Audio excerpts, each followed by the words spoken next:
Sarah Ferguson et le prince Andrew se sont toujours connus. Leur lien ? Son père, Ronald Ferguson.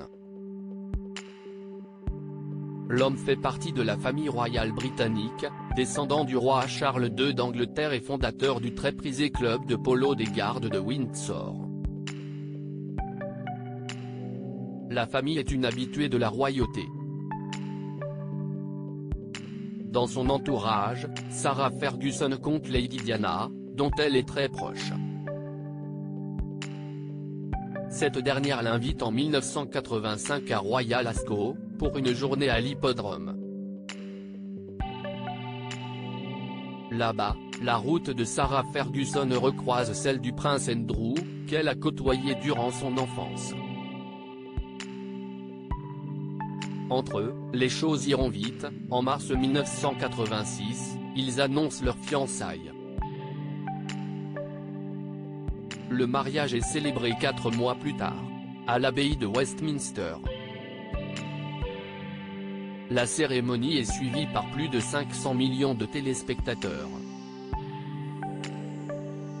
Avant de devenir duchesse d'York, Sarah Ferguson a suivi des études de secrétariat au Queen's College de Londres.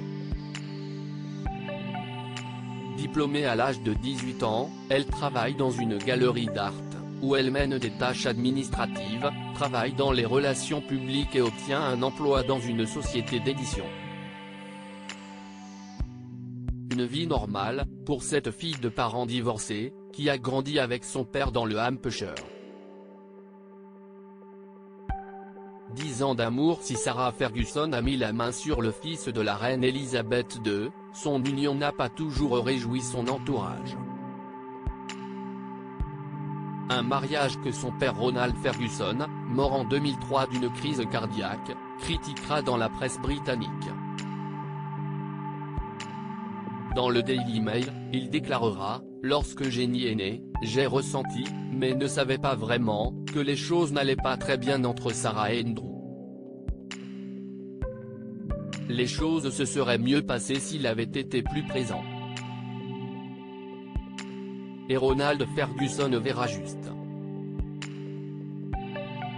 En 1996, le prince Andrew et Sarah Ferguson divorcent, parents d'Eugénie et Béatrice, mais restent toutefois proches.